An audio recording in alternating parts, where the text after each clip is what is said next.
إن الحمد لله نحمده ونستعينه ونستغفره ونعوذ بالله من شرور أنفسنا ومن سيئات أعمالنا من يهده الله فلا مضل له ومن يضلل فلا هادي له وأشهد أن لا إله إلا الله وحده لا شريك له وأشهد أن محمدا عبده ورسوله يا أيها الذين آمنوا اتقوا الله حق تقاته ولا تموتن إلا وأنتم مسلمون يا أيها الناس اتقوا ربكم الذي خلقكم من نفس واحدة وخلق منها زوجها وبث منهما رجالا كثيرا ونساء واتقوا الله الذي تساءلون به والأرحام إن الله كان عليكم رقيبا يا أيها الذين آمنوا اتقوا الله وقولوا قولا سديدا يصلح لكم أعمالكم ويغفر لكم ذنوبكم ومن يطع الله ورسوله فقد فاز فوزا عظيما أما بعد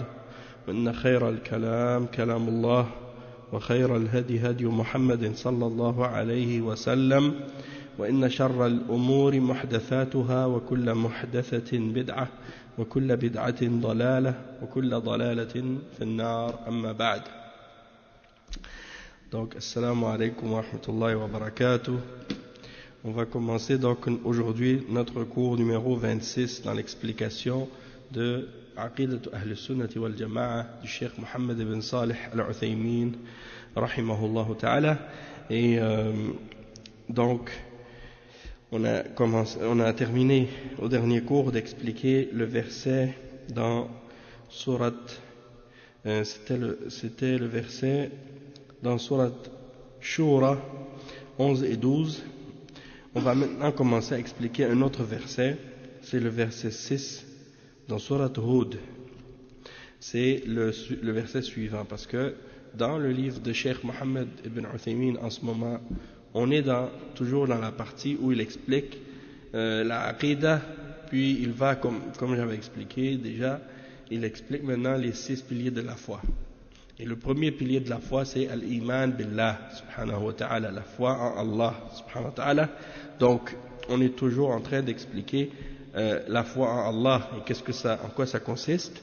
On a parlé du tawhid de façon résumée, et là, le cheikh, il énumère plusieurs versets dans lesquels il y a des attributs d'Allah subhanahu wa ta'ala et plusieurs des noms d'Allah subhanahu wa ta'ala, et donc il fait en même temps l'explication de ces versets-là. Et donc là on est arrivé à l'explication du verset 6 dans Surat Hud, dans lequel Allah subhanahu wa ta'ala il dit وَمَا مِن دَابَّةٍ فِي الْأَرْضِ إِلَّا عَلَى اللَّهِ رِزْقُهَا وَيَعْلَمُ مُسْتَقَرَّهَا وَمُسْتَوْدَعَهَا كُلٌّ فِي كِتَابٍ مُبِينٍ. Donc il dit, le cheikh il explique, il dit nous croyons, نُؤْمِنُ بِأَنَّهُ وَمَا مِن دَابَّةٍ فِي الْأَرْضِ إِلَّا عَلَى اللَّهِ رِزْقُهَا وَيَعْلَمُ مُسْتَقَرَّهَا وَمُسْتَوْدَعَهَا كُلٌّ فِي كِتَابٍ مُبِينٍ, ce qui signifie en français, il n'y a point d'animal sur terre dont la subsistance n'incombe à Allah, qui connaît sa retraite et son refuge. مستقرها ومستودعها يعني كل في كتاب مبين, tout cela est dans un livre explicite. On va expliquer les détails maintenant de ce verset. Le cheikh Salih al-Fawzan, c'est pas Salih al-Fawzan, cheikh Mohammed ibn Salih al-Uthaymin rahimahullah, il dit قوله وما من دابة الدابة كل ما يدب على الأرض من إنسان أو غير الإنسان.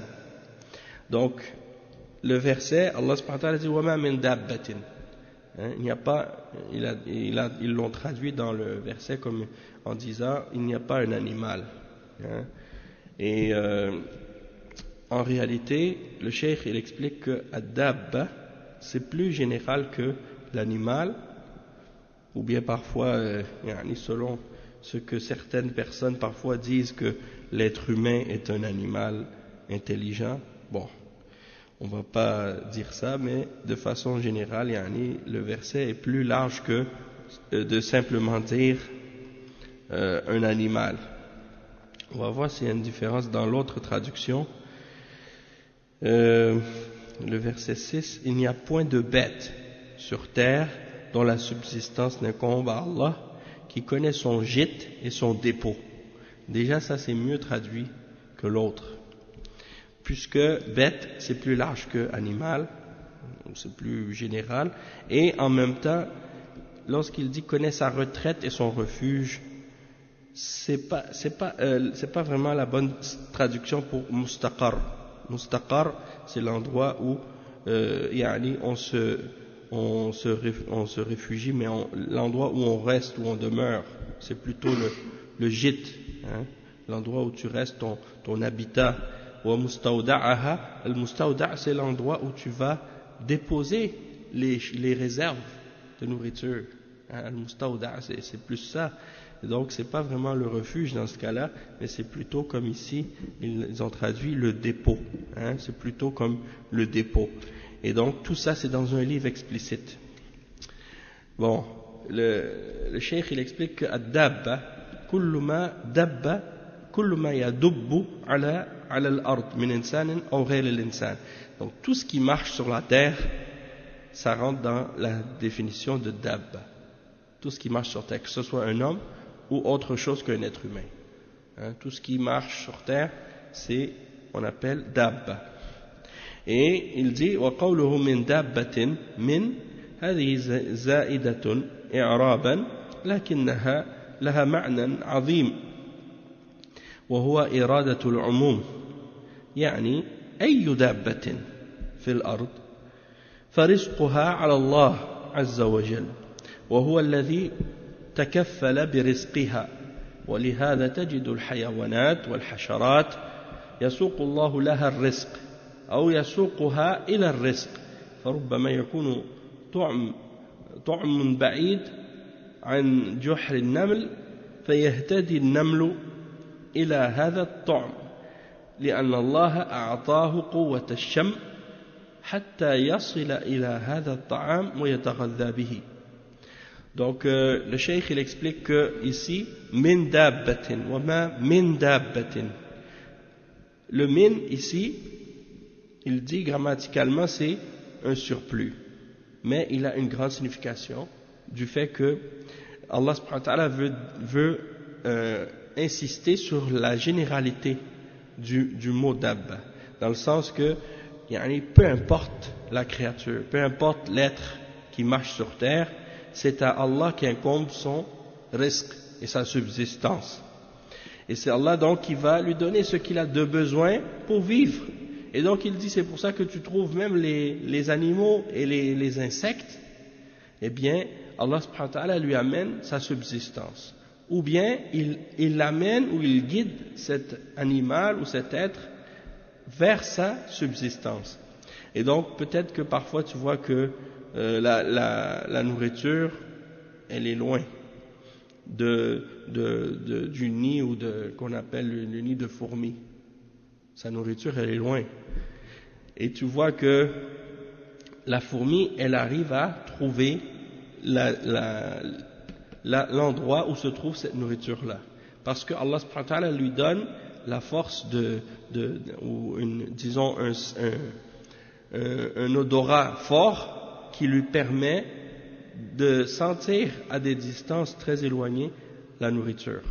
Et il y a des animaux comme ça, on sait que certains animaux, Allah subhanahu wa ta'ala leur a donné un odorat plus puissant que celui de l'être humain. Hein?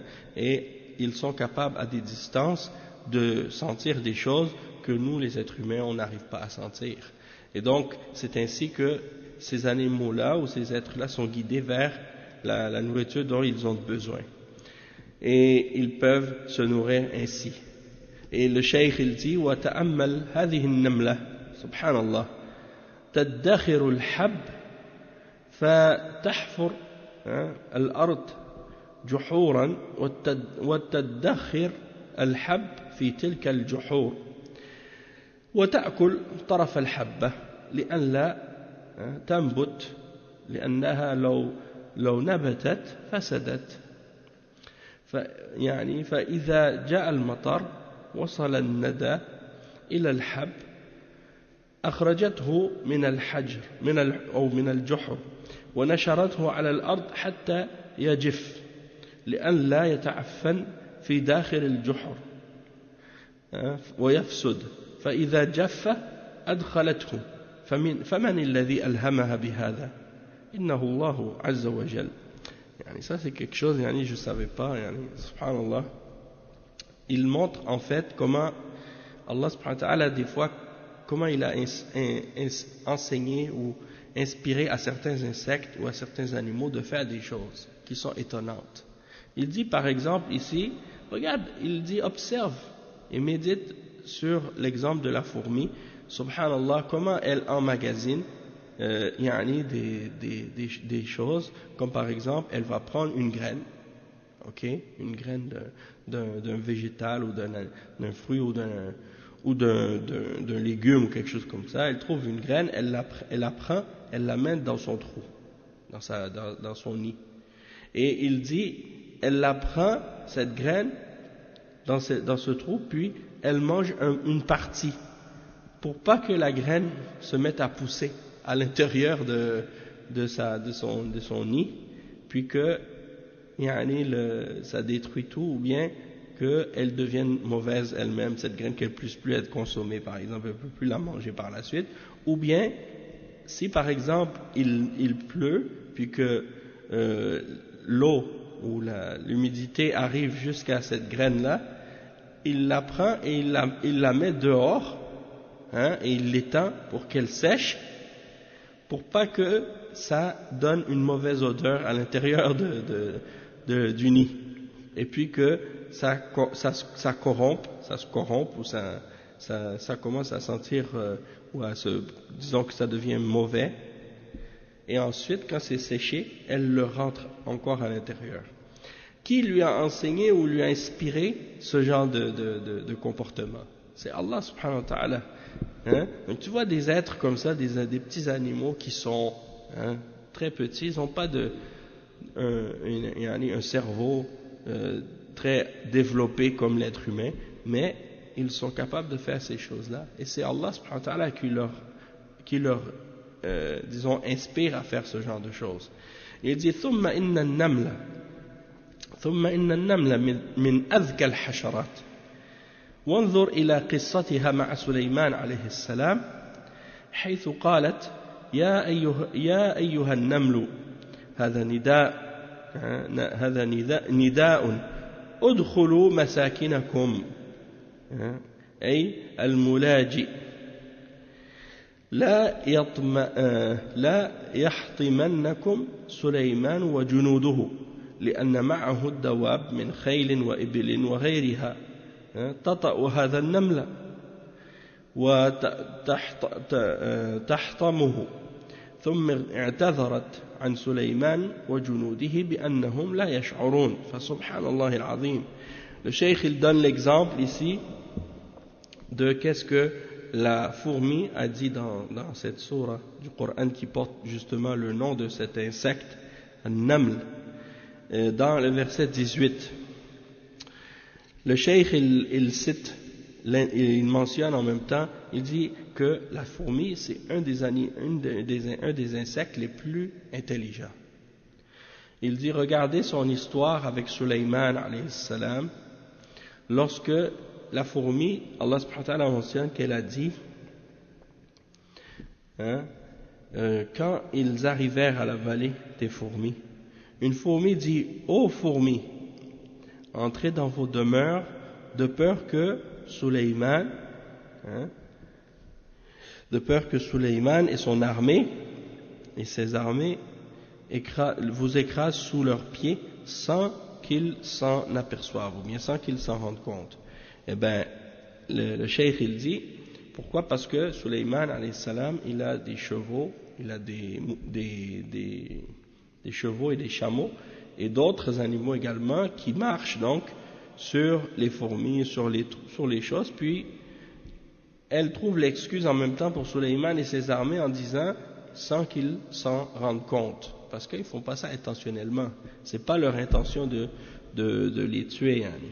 Donc c'est pour dire, yani, ça c'est une des choses qui sont étonnantes, et ça c'est Allah subhanahu wa ta'ala qui yani, nous montre en même temps l'intelligence de ces fourmis là. Il dit وحدثني رجل أنه كان عند بئر مطمورة أي ليس فيها ماء. فكان يرى حية تخرج كل يوم في الصباح وتنصب نفسها كأنها عود فيقع عليها طائر فتأكله. وهذه الحية كانت عمياء لا تستطيع أن تسعى في الأرض تطلب الرزق، فكان الله تعالى يجلب لها الرزق على هذا الوجه، ويقول شاهدت ذلك مرارا حتى إنه قتل الحية فوجد أنها عمياء. Donc le cheikh il dit qu'il y a un homme qui m'a mentionné qu'il a vu près d'un puits qui était asséché, il a vu un serpent. Et ce serpent-là, il le voyait sortir tous les jours le matin, puis le serpent se dressait ou bien se raidissait comme un morceau de bois. Il se mettait comme une branche, comme un morceau de bois. Donc, il dit, le serpent, il venait et se dressait comme un morceau de bois. Donc, il explique que ce serpent-là, il se mettait droit comme un bâton, comme une branche. Puis, il bougeait pas, il restait immobile de cette façon.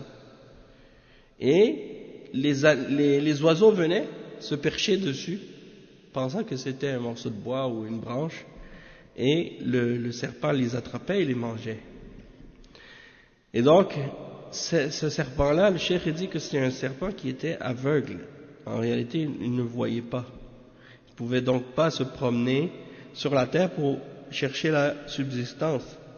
Alors, il trouvait sa subsistance de cette manière-là, en faisant semblant d'être immobile, d'être un morceau de bois, puis après il attrapait les oiseaux. Et il dit la personne qui a dit ça au cheikh, elle a vu ça se reproduire plusieurs fois, puis jusqu'à ce qu'il dit plus tard j'ai tué le serpent. Et j'ai constaté que le serpent en question était aveugle. Donc le cheikh il dit فانظر كيف ساق الله الرزق إليها وهي في جحرها وعمياء لا تستطيع الخروج إذن ما من دابة في الأرض إلا على الله رزقها. Donc il dit regarde comment Allah subhanahu wa ta'ala lui donne sa subsistance alors qu'elle est dans son trou. Ce serpent il est dans son trou et aveugle en plus, même pas capable de bouger. Donc ça c'est la preuve que Allah subhanahu wa ta'ala, il n'y a pas une bête sur terre excepté que c'est Allah subhanahu wa ta'ala qui lui donne sa subsistance. J'ai regardé une fois même un reportage sur internet, juste pour donner un exemple de plus de qu'est-ce que le cheikh il mentionne. Il y a une sorte de fourmi qui vit que dans le désert. Et cette sorte de fourmi, on dirait qu'elle est comme dorée. Elle est comme une couleur comme métallique ou dorée. Et bien cette sorte de fourmi-là, subhanallah, elle sort uniquement dehors au moment où il fait le plus chaud de la journée, c'est-à-dire vers le dhuhr. Et dans cette période-là, il n'y a pas un animal ou un insecte qui sort, qui peut sortir. Parce que s'il sort, il meurt parce qu'il fait trop chaud. Et bien cette fourmi-là, elle sort que à ce moment-là pour aller chercher sa nourriture. Parce qu'elle se nourrit des autres insectes qui sont morts à cause de la chaleur. Elle vient, elle les prend, puis elle les ramène dans son trou pour les manger à ce moment-là. Donc, je ne sais pas le nom de cette fourmi, mais ça c'est un autre exemple de comment Allah subhanahu wa ta'ala il donne à chaque créature sa subsistance. Le cheikh il dit فإن قال قائل ألسنا نجد أن أناسا أو حيوانات تموت من الجوع فالجواب بلى لكن هذا ابتلاء وامتحان من الله عز وجل يمتحن به العباد فيكون كفارة للذي مات من الجوع إذا كان مسلما ويكون عبرة وعظة للآخرين. Donc le cheikh il dit, et si quelqu'un pose la question, n'est-ce pas qu'il y a des hommes ou des animaux qui meurent de faim, hein? Donc comment on va répondre à ça? Le cheikh il répond, il dit oui, c'est vrai, mais ça reste une épreuve dans ce cas-là, une épreuve de la part d'Allah subhanahu wa ta'ala et un test. Allah subhanahu wa ta'ala il met ses serviteurs à l'épreuve, et dans ce cas-là c'est une expiation pour celui qui est mort de faim. S'il est musulman, ça va être une expiation pour ses péchés. Tandis que si c'est autrement, c'est-à-dire si c'est pas le cas, si c'est pas un musulman, eh ben c'est une exhortation pour les autres. C'est une leçon pour les autres. Et le cheikh il dit, وعليه فيكون قتل المشركين أولادهم خوفا من ضيق الرزق يكون سوء ظن بالله عز وجل كما يفعل بعض الناس اليوم يقول نظم الحمل حتى لا يكثر الأولاد يعني وبعد إذن تضيق الأرزاق فنقول له يا أخي الرزق على الله عز وجل نحن نرزقهم وإياكم أكثر من الأولاد يعني يكثر الرزق. Donc le cheikh il dit, et donc tu vois qu'il y a des gens par exemple parmi les mouchrikines qui tuaient leurs enfants par peur de ne pas avoir suffisamment de subsistance. Et donc il dit le cheikh que ça en fait c'est à cause d'une mauvaise pensée qu'ils ont à propos d'Allah. Yani, comme tu vois certaines personnes aujourd'hui qui disent il faut organiser les naissances, il faut planifier les naissances pour que les gens n'aient pas trop d'enfants, parce que s'ils ont trop d'enfants, eh bien il n'y aura pas assez de subsistance pour tout le monde, il n'y aura pas assez de nourriture pour tout le monde. Et donc le cheikh il dit, nous devons dire à cette personne, oh mon frère, la subsistance incombe à Allah, c'est lui qui donne la subsistance. Et il le dit dans le verset 31 dans Surat Al-Isra, nahnu narzuquhum wa iyyakum. C'est nous qui allons leur donner leur subsistance ainsi qu'à vous.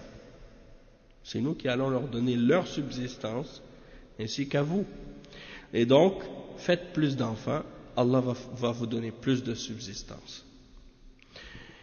Et il dit, وَلَقَدْ حَدَّثَنِي مَنْ أَثِقُ بِهِ رَجُلٌ يقول إنه كان قليل ذات اليد وكان بعض الناس يحذر من الزواج يقولون من تزوج فقد ركب السفينة ومن ركب السفينة أوشك على الغرق فلا تتزوج تنفق على نفسك كل يوم مثلا درهما فإذا جاءت الزوجة فستنفق درهمين وإن كانت أكولة فثلاثة دراهم فيقول لا تتزوج فيقول هذا الرجل وكان قليل ذات اليد إنه تزوج يقول والله إني رأيت زيادة الرزق من حين أن تزوجته وكان سمسارا يبيع المشالح ويبيع الثياب يقول فصارت الثياب والمشالح تنهال علي أبيعها يقول فولد ابني عبد الله وهو أكبر أولاده فلما ولد والله لقد رأيت الرزق زاد يقسم لي وهو صادق وأعرفه ثقة. Donc le cheikh il dit, il y a une personne qui m'a raconté, et c'est une personne en qui j'ai confiance, je sais que c'est une personne honnête, fiable, et elle m'a raconté qu'elle était pauvre, cette personne, elle n'avait pas beaucoup d'argent. Et il y a des gens qui avertissaient contre le mariage. Et il disait, celui qui se marie, il est monté dans le bateau. Et celui qui monte dans le bateau, il risque de se noyer. Alors ne te marie pas. Dépense sur toi-même. Si tu dépenses sur toi-même, par exemple, tu vas dépenser 1 dirham, par exemple. Mais si tu es marié, eh bien, là, il va falloir que tu dépenses 2 dirhams au lieu d'1. Et si c'est une femme qui mange beaucoup, eh bien tu vas dépenser 3 dirhams. Hein? Alors il disait, ne te marie pas. Hein? Cet homme-là disait, ne te marie pas. Et il dit, lui, il était pauvre. Alors il dit, il s'est marié finalement. Il n'a pas écouté cet homme. Il s'est marié quand même. Et il dit, je jure par Allah que j'ai vu ma subsistance augmenter lorsque je me suis marié. Et il était, disons, si on veut, un intermédiaire dans le commerce, et il vendait des vêtements, hein, des vêtements. Et il dit, j'ai commencé à vendre des vêtements, et après mon fils Abdullah est né. Et il dit, c'était le plus grand de ses fils. Et lorsqu'il est né, il dit, par Allah, je jure que j'ai vu ma subsistance augmenter encore plus. Et donc, c'est comme il dit, il m'a juré ça, et il m'a dit cette chose, et moi, je sais que c'est une personne fiable et qui ment pas, qui dit la vérité, et je le connais, c'est une personne honnête.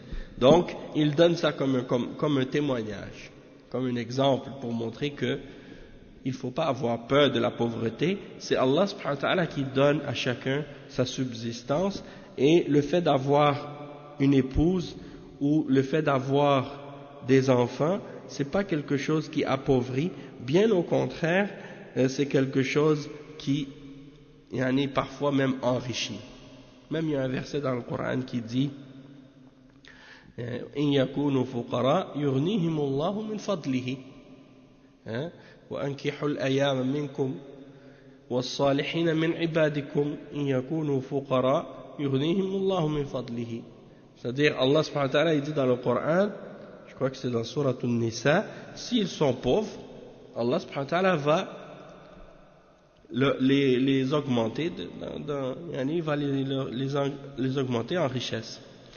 Yurnihimullah, Allah va les enrichir de sa grâce. Donc le cheikh il dit فلو أننا توكلنا على الله حق توكله لرزقنا كما يرزق الطير ولكن هناك سوء ظن واعتماد على الأمور المادية. ثم يقول نظم الحمل أرأيت لو مات هؤلاء الأولاد الذين نظمت من أجلهم يعني بقيت بلا ولد فدع الأرحام يعني فدع الأرحام تدفع ولا عليك فالرزق على الله عز وجل والنبي صلى الله عليه وسلم أعلم وأحكم منك يقول تزوج الولود الودود. Donc le cheikh il dit si on mettait réellement notre confiance en Allah comme on devrait mettre notre confiance en Allah, Allah subhanahu wa ta'ala nous donnerait notre subsistance de la même manière qu'il donne la subsistance aux oiseaux. Ça c'est un hadith même du prophète sallallahu alayhi wa sallam. Il dit si on mettait notre confiance en Allah de la manière qu'on devrait le faire, il nous donnerait notre subsistance comme il donne la subsistance aux oiseaux. Et il dit après dans la suite du hadith, les oiseaux ils partent le matin le ventre vide et ils reviennent le ventre plein. Donc le cheikh il dit mais il y a des gens qui ont une mauvaise pensée à propos d'Allah, ils pensent du mal à propos d'Allah et ils ne se reposent que sur les choses matérielles. Ils ont une pensée ou une vision matérialiste de la vie. Ils pensent que c'est uniquement des questions matérielles. Ta subsistance, elle vient d'Allah. Tu penses que tu as la subsistance aujourd'hui parce que tu as des moyens, tu es riche, et Allah, s'il veut, demain, il te fait pauvre. Et aujourd'hui, tu es pauvre, et tu penses que tu n'as pas de subsistance, que tu n'as rien, et Allah, demain, s'il veut, il te rend riche. Donc, il dit, ces gens-là, ils disent, vous devez organiser les naissances, vous devez faire la planification des naissances et tout ça. Le cheikh, il dit, supposons qu'on se basait sur qu'est-ce que ces gens-là ont dit, puis qu'on disait, ok, il faut organiser les naissances. On ne va pas faire plus que 1 ou 2 enfants par famille, et ainsi de suite. Il dit, qu'est-ce qui arrive si ces enfants-là, qui ont été organisés, dont on a organisé les naissances, imagine qu'ils meurent. Qu'est-ce qui arrive là par la suite? Il n'y a plus d'enfants après. Hein? S'il y a un accident quelconque ou quoi, une catastrophe, alors il n'y a plus d'enfants, qu'est-ce qui va arriver? Alors il dit, laisse les enfants naître tels qu'ils viennent, hein? Et Allah subhanahu wa ta'ala, c'est lui qui va s'en occuper. Et il va leur donner leur subsistance. Et sache que Allah subhanahu wa ta'ala, il est plus sage que toi. Et donc, c'est le prophète sallallahu alayhi wa sallam qui est plus sage que toi. Donc, il a dit, épousez les femmes affectueuses et fécondes. Épousez les femmes affectueuses et fécondes. C'est rapporté par Abu Daoud et c'est rapporté également par An-Nasa'i et par l'imam Ahmad selon Anas radiyallahu anhu. Et ça c'est donc un hadith qui incite les hommes à épouser des femmes qui sont affectueuses et qui sont des femmes qui sont fécondes, c'est-à-dire qui sont capables d'avoir beaucoup d'enfants et qui aiment avoir des enfants. C'est pas comme les filles d'aujourd'hui qui disent non, moi je veux pas me marier, non je veux pas avoir d'enfants, je veux être libre, moi qu'est-ce qui compte pour moi c'est ma carrière, je veux être indépendante, je veux pas dépendre d'un homme, je veux pas dépendre de ci, de ça.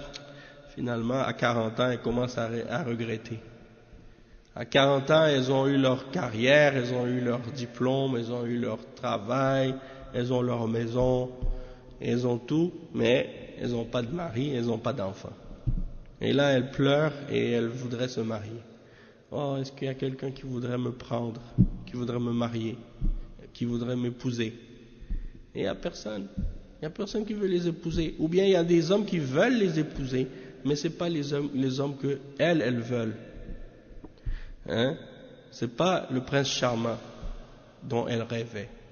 C'est des hommes qui sont peut-être un peu plus âgés que elle, ou qui sont pas nécessairement de son goût à elle. Tandis que lorsqu'elle était jeune et qu'elle avait l'embarras du choix des prétendants, elle était occupée à courir après sa carrière et sa dunya. Et elle finit sa vie comme une vieille fille. Pas d'enfant, pas de mari, rien. Et auparavant, elle regardait les femmes mariées avec des enfants avec dénigrement, puis peut-être même elle se pensait supérieure à elle, et là maintenant elle regrette. Et il y a plein d'exemples comme ça que j'ai entendus. Donc ça veut dire, les femmes musulmanes, elles doivent comprendre l'importance de fonder des familles et d'avoir des enfants et de se marier et de prendre leur rôle d'épouse et de mère au sérieux, parce que c'est quelque chose de noble. Wa alaykum salam wa rahmatullah. C'est quelque chose de noble, c'est quelque chose de grand, de mettre au monde la prochaine génération et de s'en occuper et de les éduquer correctement. Ça, c'est très très important. Le cheikh il dit ensuite, wal ummah idha kathurat wastaghnat عن غيرها وانفتح لها أبواب من العمل في داخل البلاد وخارج البلاد. أرأيتم الصين من حيث القوة في الصناعة ليست إلى ذاك ولا تساوي الدول الأخرى، لكن لكثرتها صار لها هيبة وصارت تعد من كبار الأمم، وصارت أمة تنتشر يمينا وشمالا تنفع وتنفع. لكن بعض الناس مع الأسف قوم ماديون ومع الأسف إنهم مسلمون وكأنهم لا يقرؤون هذه الآية وما من دابة في الأرض إلا على الله رزقها. Donc le cheikh il dit, C'est ça. Si la nation, elle augmente, elle devient riche. Hein? Elle devient plus riche et elle arrive à se suffire elle-même et à ne plus avoir besoin des autres. Et c'est le contraire qui se passe, en fait, elle s'ouvre sur les autres, ou bien plutôt les autres qui ont besoin d'elle par la suite. Elle ouvre ses portes pour aller travailler à l'extérieur et pour aider les autres, même pour travailler chez les autres. Il dit, regardez l'exemple de la Chine, c'est devenu une puissance mondiale, économique. Et il n'y a pas d'autres pays qui sont égaux à la Chine dans la production, dans le travail, dans l'industrie, toutes ces choses-là. Ils sont respectés parmi les grandes nations et ils exportent leurs produits à gauche et à droite partout et ils profitent aux gens. Il dit, mais il y a des gens malheureusement qui sont très matérialistes. Et juste en passant, par exemple, qu'est-ce que le cheikh il dit à propos de la Chine? Eh ben, les Chinois maintenant ils se mordent les doigts à cause de qu'est-ce qu'ils ont établi comme politique il n'y a pas longtemps, du fait qu'ils ont limité les naissances à un enfant par famille. Et qu'est-ce qui a été le résultat de cette politique, de cette loi? C'est que quand ils avaient des filles, ils les envoyaient dans les orphelinats. Quand c'était des garçons, ils le gardaient pour travailler parce qu'ils disaient, bon, le garçon, il peut nous aider, il peut aider la famille. La fille, non. Le résultat, maintenant, il n'y a plus assez de filles pour le nombre de garçons. Alors, les jeunes, ils veulent se marier, ils ne trouvent pas de femmes. Le résultat, ça c'est le résultat de quoi? De vouloir essayer de planifier des choses d'une manière qui contredit ce que Allah subhanahu wa ta'ala a ordonné. Et donc, aujourd'hui, maintenant, ils sont malheureux. Et tu les vois maintenant, ils font tout pour essayer de trouver une femme. Il y a peut-être pour chaque 10 garçons, il y a une fille. Donc c'est une catastrophe. C'est une grande catastrophe là-bas. Allah al-Musta'an. Et donc, tout ça, c'est un exemple de ça. Peut-être que à cause de ça, c'est ça qui va être la cause même de la faillite même de cette nation-là ou de ce pays-là. Il dit, le cheikh, que malheureusement on voit que beaucoup de musulmans ils sont matérialistes et c'est triste de voir que parfois ce sont des musulmans et c'est comme s'ils n'avaient pas lu le verset qu'on est en train d'expliquer maintenant. Il n'y a pas un être qui marche sur terre excepté que c'est Allah qui incombe sa subsistance.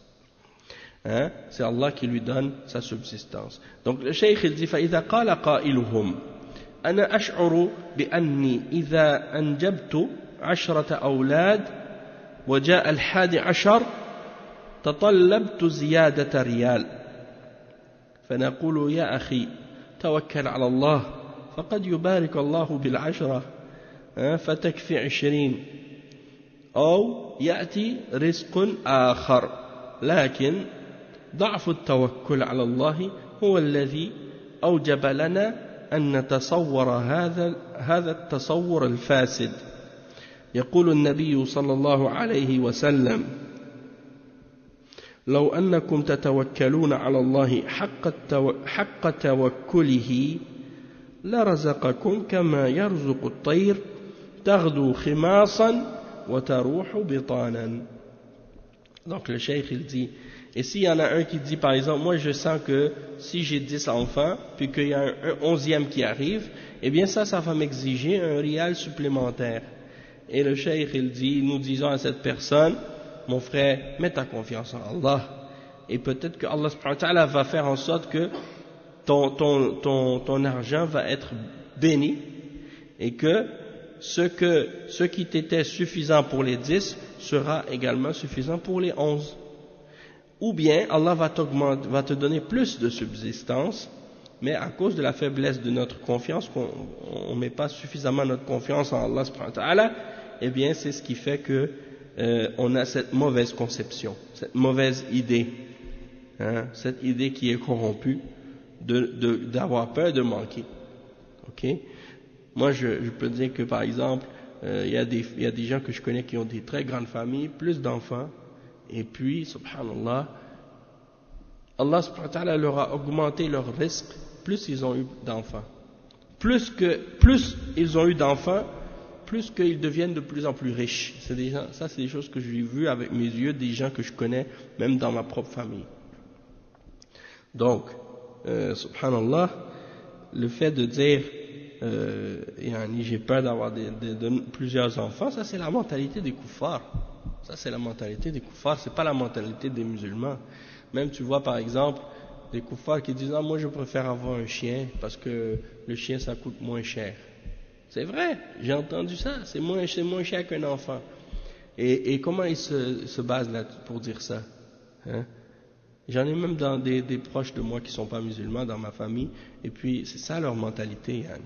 Ils disent non, il faut pas avoir beaucoup d'enfants parce que comment tu vas faire pour faire payer l'école, payer ci, payer les vêtements, payer ça coûte cher, tu peux pas, hein? Parce que sinon tu vas pas pouvoir leur donner le niveau d'éducation, puis le niveau de ci, le niveau de vie, hein, que tu voudrais. Donc, et pourtant, Allah al-Musta'an, c'est souvent le contraire. Plus que tu as de la subsistance, plus que Allah t'aide et te donne plus. Et il dit, c'est comme le prophète sallallahu alayhi wa sallam a dit, si vous mettiez votre confiance en Allah comme il faut, Allah vous donnerait votre subsistance de la même manière qu'il donne la subsistance aux oiseaux. L'oiseau part le matin, le ventre vide, et il revient le ventre plein. Hein? On se casse pas la tête. Hein? On se casse pas la tête. Moi, je me rappelle quand j'étais plus jeune, beaucoup plus jeune, avant même que je connaisse l'islam, on n'était pas riche à la maison, mais c'est pour dire, des fois, on se levait le matin, on regardait dans le réfrigérateur, il n'y avait rien à manger. Et quand on sortait on allait jouer avec les amis, et puis on trouvait par exemple, je sais pas moi, on trouvait une bouteille de quelque chose par terre, on allait l'amener au dépanneur, bouteille consignée, on avait 25 sous, on achetait avec ça un chips, un chocolat, puis on mangeait ça. Hein? On avait trouvé un peu de risque comme ça pour la journée. C'était pas beaucoup, mais c'est pour dire, subhanallah, ça nous remplissait un peu notre ventre quand on avait faim. Des choses comme ça. Et donc, c'est pour dire, ton risque, tu sais pas où il vient. Une fois, je me rappelle qu'on était petits, on marchait comme ça, on trouvait des billets, un billet de $5 par terre. On allait au magasin du coin, on achetait des petits trucs, on mangeait ça. Hein? Ton risque, c'est Allah qui l'a écrit. Et ce qu'il a écrit, il peut pas t'échapper. Et ce qui n'est pas écrit pour toi, peu importe qu'est-ce que tu fais, tu vas pas l'avoir. Hein? Et le cheikh, il dit donc, فَتَغْدُو فِي أَوَّلِ النَّهَارِ خِمَاصًا جَائِعَةً لَيْسَ فِي بَطْنِهَا شَيْءٌ وَتَرُوحُ فِي آخِرِ النَّهَارِ بِطَانًا مُمْتَلِئَةَ الْبُطُونِ فهل هي ذهبت إلى رزق معين تعرفه؟ قد يكون وقد لا يكون، فقد يكون مثلا هناك ثمار معينة تقصدها كل يوم وقد لا يكون، ولكن المهم أنها لا ترجع إلى مملوءة البطون إلا مملوءة البطون لأنها خرجت معتمدة على ربها عز وجل. Donc le cheikh il dit donc, elle part le matin, au début du matin, l'oiseau part le matin, le ventre vide, elle a faim, il n'y a rien dans son ventre. Et elle revient à la fin de la journée, son ventre est plein. Est-ce qu'elle est partie vers une subsistance spécifique qu'elle connaissait déjà? Ou bien est-ce qu'elle n'avait rien en vue, elle est sortie, puis en cherchant, elle a trouvé quelque chose? Il dit peut-être que c'est ça, peut-être que c'est l'autre, on ne sait pas. Mais l'important c'est quoi? C'est qu'elle revient, elle ne revient pas sans avoir le ventre plein. Pourquoi? Parce qu'elle est sortie de chez elle en ayant mis sa confiance en son Seigneur. Et Allah subhanahu wa ta'ala lui a donné sa subsistance. Hein? Subhanallah. Donc, il y a plein d'exemples comme ça, même des exemples, moi je me rappelle de même moi-même, des choses qui me sont arrivées. je peux dire ça, là, c'est tellement terrible. Tu sors de chez toi, t'as pas mangé, t'as faim, tu sais même pas qu'est-ce que tu vas manger. Et puis, tu arrives quelque part, puis on t'offre la nourriture comme ça. Hein? T'avais même pas calculé ça.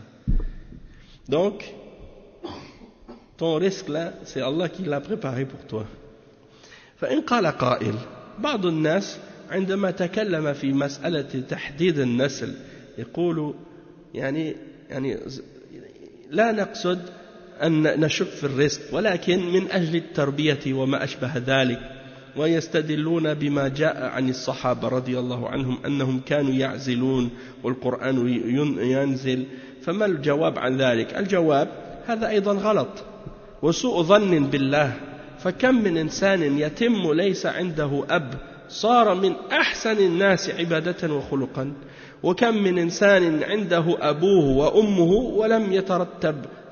ولم يتربى فهذا الإيراد ليس بصحيح أبدا وأما الصحابة رضي الله عنهم فإنهم يعزلون ليست لتقليل الأولاد ولكن لغرض آخر منها مثلا إذا كانت أمة فإن الإنسان لا يحب أن تلد أمته فتكون أم ولد والعزل لغير التحديد أو كما يقولون التنظيم لا يرى فيه بأسا لكن التحديد لا شك أنه غلط عظيم والعزل لغير التحديد والتحديد معناه أن لا يزيد على 5 مثلا والتنظيم أهون لأن التنظيم معناه أن لا تحمل المرأة ما دامت ترضع وهذا أهون ولا أكاد أجزم بتحريمه ولكن التحديد الأمر فيه ليس بيدي سبحان الله فيمكن أني حددت 5 فيأتيهم حادث فيموتون جميعا. Donc le cheikh il dit il y a des gens qui parlent de cette question de la limite des naissances et ils disent c'est pas seulement par rapport à la subsistance. Il dit on n'a pas un doute à propos de la subsistance mais la raison pour laquelle on appelle à limiter les naissances c'est surtout pour l'éducation et des choses comme ça. Il dit quand tu as beaucoup d'enfants tu peux pas les éduquer aussi bien que quand tu en as juste un soi-disant ou 2. Quand tu en as 2, là, tu peux vraiment prendre ton temps pour bien les éduquer. Si tu en as beaucoup, là, après, tu peux pas les éduquer bien.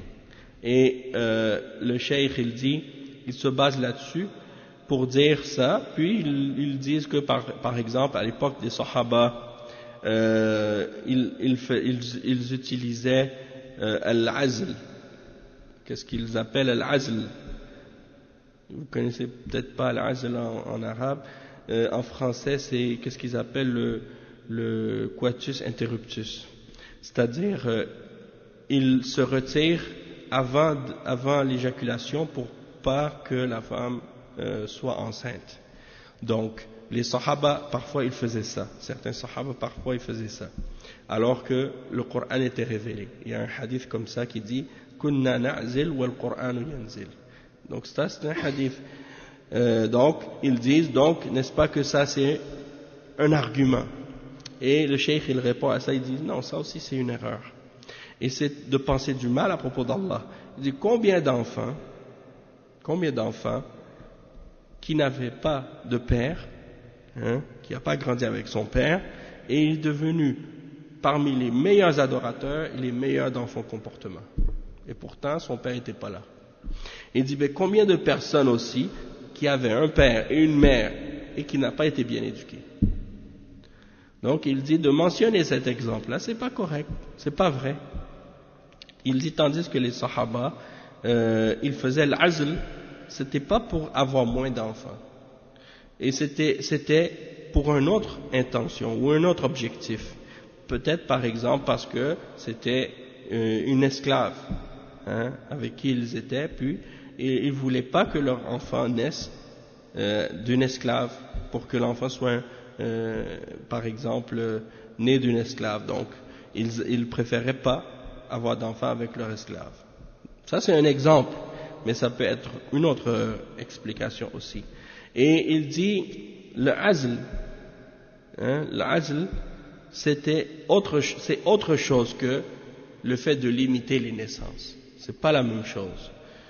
Et donc c'est pas la même chose que l'organisation des naissances. Limiter les naissances, c'est pas la même chose que organiser les naissances.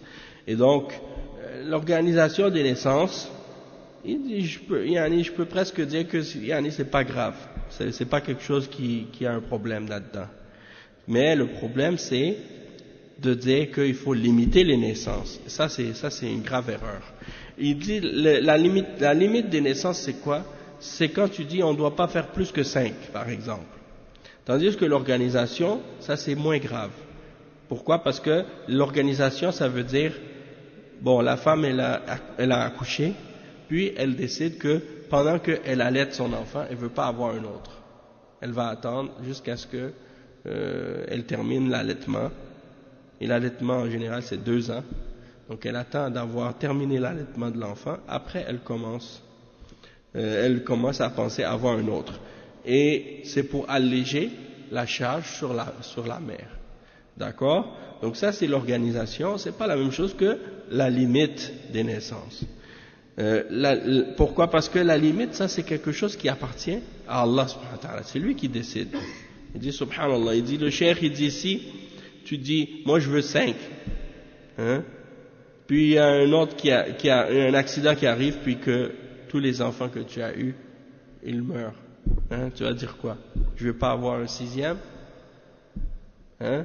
ça arrive des choses comme ça. Et la même chose pour un enfant même, comme le cheikh il dit, des fois il y a des histoires comme ça qui sont arrivées, que le père et la mère ils sont en voiture avec leurs enfants et ils ont un accident, le père et la mère ils meurent dans l'accident, le bébé il est encore en vie, le bébé il est dans son siège en arrière, les policiers, les ambulances ils arrivent, ils trouvent le père et la mère morts et le bébé en arrière qui est vivant. Qui va s'occuper de son éducation? Est-ce que ça veut dire que Allah subhanahu wa ta'ala va abandonner cet enfant-là? Non. Allah subhanahu wa ta'ala, c'est lui qui va s'en occuper. Et comme le cheikh il a dit, il y a des enfants comme ça, ils sont nés sans parents pour les élever, mais ils sont sortis parmi les plus grands serviteurs d'Allah et les meilleurs. Tandis qu'il y en a d'autres, père et mère sont présents et ils ont l'argent, ils s'occupent bien de leurs enfants, ils leur donnent une éducation, ils les envoient dans les meilleures écoles. Ils deviennent des gens qui sont parmi les plus mauvaises créatures, les plus mauvaises personnes. Donc ça ne veut rien dire. Ça ne veut rien dire. Allah musta'an. Et puis le succès aussi, les questions, les gens, comment ils déterminent la valeur des êtres humains, comment ils déterminent le succès d'un être humain, qui est-ce qui a réussi sa vie, qui est-ce qui ne l'a pas réussi. C'est toujours basé sur des critères matérialistes que les kuffars ont établis. Et c'est pas les mêmes critères qui sont ceux de Allah subhanahu wa ta'ala au jour de la résurrection. Comment il va juger le succès d'une personne ou l'échec d'une personne dans sa vie? Ce ne sera pas la même chose que les êtres humains dans la vie d'ici-bas. Et donc c'est le plus important, c'est le jugement d'Allah, c'est pas le jugement des êtres humains. Et le cheikh il dit ensuite, il explique la suite du verset,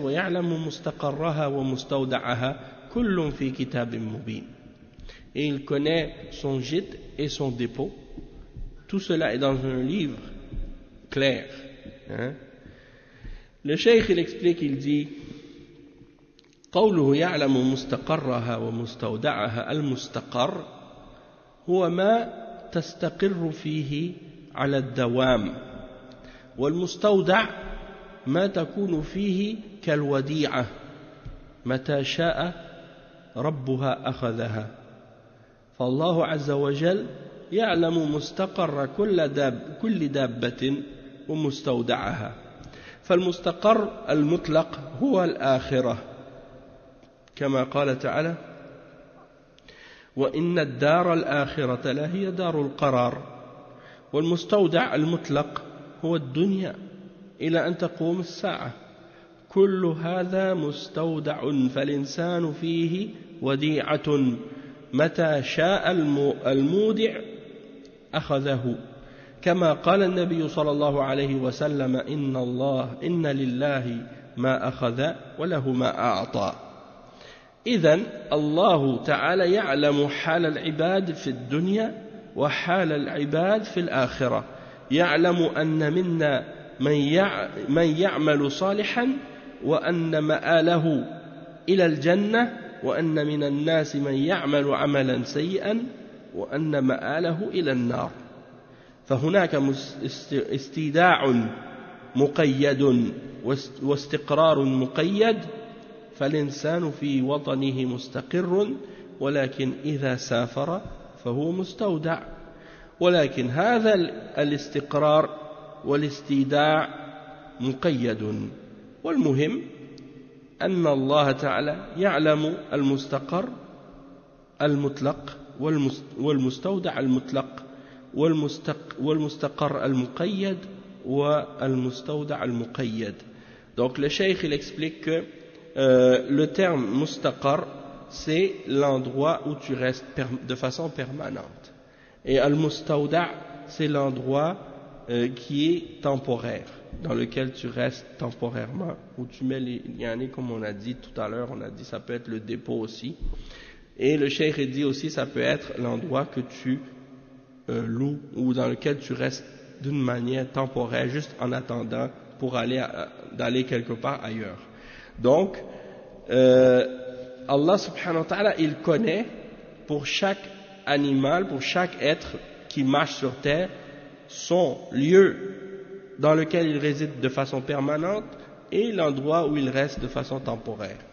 Et le cheikh il explique que l'endroit où tu restes de façon permanente, il y a l'endroit, le gîte ou l'endroit où tu es qui est dans le sens absolu dans lequel tu vas rester pour l'éternité, c'est l'au-delà. Parce que dans l'au-delà, c'est permanent, pour toujours. Et il dit, Allah subhanahu wa ta'ala dans le verset, وَإِنَّ دَارَ الْآخِرَةَ وَإِنَّ الْآخِرَةَ لَهِيَ دَارُ الْقَرَارِ. L'au-delà, c'est la demeure qui est permanente, qui est fixe. Tu ne vas pas bouger de là. Tu vas rester pour l'éternité dans l'au-delà. Et al-mustawda' al-mutlaq, l'endroit qui est absolument temporaire, c'est la vie d'ici-bas, jusqu'à l'heure du jugement dernier. Jazakallahu khairan. Barakallahu fik. Il dit, le cheikh ensuite, il dit, donc l'être humain, il est dans cette vie d'ici-bas pour un temps seulement. Et il est là jusqu'à ce que Allah subhanahu wa ta'ala le reprenne. Et comme Allah subhanahu wa ta'ala dit dans le hadith, ou plutôt le prophète sallallahu alayhi wa sallam a mentionné dans le hadith, Lillahi ma akhadh wa lahu ma a'ta. C'est-à-dire, à Allah appartient ce qu'il a donné, à Allah appartient ce qu'il prend et ce qu'il a donné. Donc, Allah subhanahu wa ta'ala, il connaît l'état de l'être humain, il connaît l'état du serviteur dans cette vie d'ici-bas, et l'état du serviteur dans l'au-delà, et il sait ce que l'être humain, il sait ce que chacun de nous fait comme bonne action, qui sera une des causes pour que sa destination soit le paradis, et il y en a parmi les hommes qui font des mauvaises actions et dont la destination sera l'enfer. Et il y a donc un endroit temporaire qui est restreint et un endroit qui est permanent, qui est restreint ou spécifique, tandis qu'il y a un endroit dans lequel l'être humain va rester de façon permanente, comme par exemple un être humain quand il est chez lui dans son pays, il est chez lui, c'est-à-dire c'est son endroit fixe, il ne bouge pas. Toutefois, des fois il voyage, et là quand il voyage, il va aller à l'hôtel, il va aller dans un endroit où il va rester temporairement, puis il va aller ailleurs par la suite. Tandis que ça c'est qu'est-ce qu'on appelle al-istiqrar ou al-istida' al-muqayyad, ça c'est limité, c'est spécifique, c'est restreint. Et il y a qu'est-ce qui est mutlaq, c'est-à-dire dans l'au-delà c'est éternel. Donc c'est ça que le cheikh explique.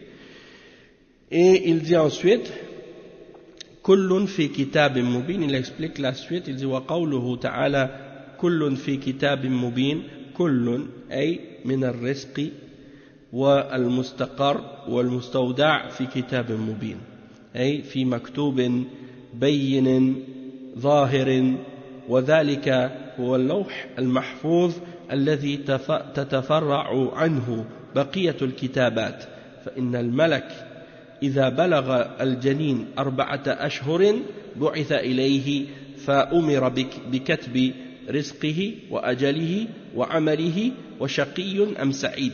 Donc le cheikh il dit Allah subhanahu wa ta'ala il dit tout ça c'est écrit dans un livre clair, c'est-à-dire tout, le risque, le gîte et le dépôt et tout ça c'est écrit dans un livre clair, c'est-à-dire tout ça c'est écrit d'une manière qui est claire dans la table préservée qui est auprès d'Allah, dans lequel Allah subhanahu wa ta'ala a écrit la destinée de toutes les créatures jusqu'au jour de la résurrection.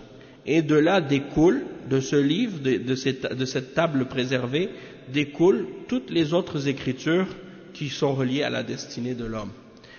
Et donc, lorsque l'ange vient, lorsque le fœtus dans le ventre de la mère atteint 4 mois, l'ange descend pour lui insuffler son âme et il écrit en même temps, selon ce qui est écrit dans la table préservée, que Allah subhanahu wa ta'ala lui a ordonné de venir vers le fœtus pour écrire sur lui son terme,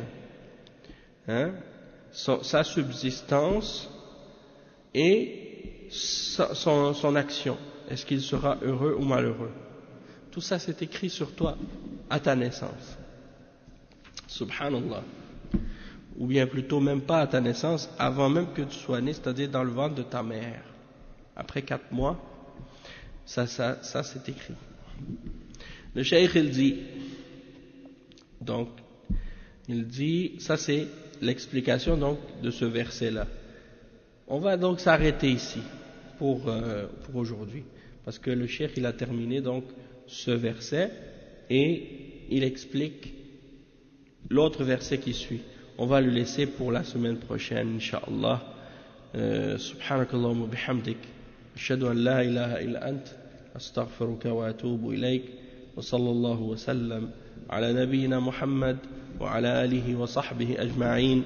Wassalamu alaykum wa rahmatullahi wa barakatuh. Maintenant,